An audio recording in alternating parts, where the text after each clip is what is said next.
আমেরিকার গুপ্তচর সংস্থা সিআইএ এর এজেন্টকে ভারতবর্ষের এনআইএ গ্রেপ্তার করেছে, এটা আশা করি আপনারা সকলে জেনে নিয়েছেন। এবার আমাদের পুরো ব্যাপারটা বুঝতে হবে। দেখুন, সিআইএ আমেরিকার যে গুপ্তচর সংস্থা, তাদের আনঅফিসিয়াল অ্যাসেট হচ্ছে এই ম্যাথিউ ভ্যান ডাইক, যাকে কলকাতা থেকে অ্যারেস্ট করা হয়েছে। আনঅফিসিয়াল বললাম কেন? কারণ পৃথিবীর কোনো গুপ্তচর সংস্থা অফিসিয়ালি অ্যাজ সাচ কোনো অপারেশন করে না। ম্যাথিউ ভ্যান ডাইকের সঙ্গে দিল্লি থেকে 3 জন এবং লখনৌ থেকে 3 জন, মোট 6 জন ইউক্রেনিয়ান নাগরিককেও এই একই কেসে অ্যারেস্ট করা হয়েছে।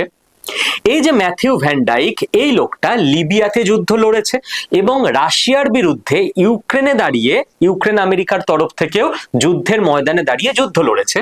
এ কি করেছে?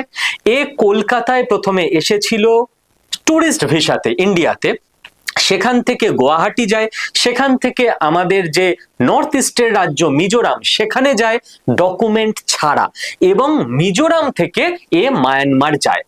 এদের টোটাল যে এই কোনো ডকুমেন্ট ছাড়া টুরিস্ট ভিসাতে এসে ভারতের মাটি ব্যবহার করে মায়ানমারে যাওয়া, প্ল্যান কি? এদের প্ল্যান হচ্ছে মায়ানমারে 2021 সালে আমেরিকার যে সমর্থিত সরকার, সেই সরকারের পতন ঘটে এবং 2021 সালে মায়ানমারের আর্মি মায়ানমারের শাসন ক্ষমতা দখল করে নেয়। এবার মায়ানমারের আর্মি, যাদের হাতে এই মুহূর্তে মায়ানমারের শাসন, তাদের সাপোর্ট করে চীন, এবং আমেরিকা যেন তেন প্রকারেণ কোট আনকোট মায়ানমারে ফ্রিডম, লিবার্টি, ডেমোক্রেসি আনতে চায়। মানে এই আর্মির শাসনের বিরুদ্ধে বিদ্রোহ করিয়ে আর্মির শাসনের ফেলে দিয়ে আবার আমেরিকার সমর্থিত সরকারকে বসাতে চায়।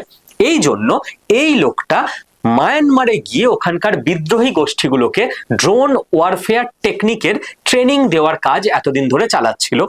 এবার ভারত যে অ্যারেস্ট করেছে, তাহলে ভারত কি মায়ানমারে আর্মি শাসনের পক্ষে? একদমই না। ভারত এক্ষেত্রে পুরোপুরি নিউট্রাল।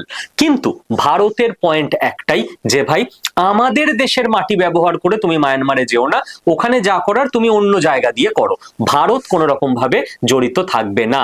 আর এবং দেখুন, গতকাল আমাদের R&AW কে ব্যান স্যাংশন করার কথা ঘোষণা করছিল আমেরিকা, এবং সিআইএ কোথায় কি করে বেড়ায় সেটা সিআইএ এর অ্যাসেটকে অ্যারেস্ট করে ভারত বুঝিয়ে দিল।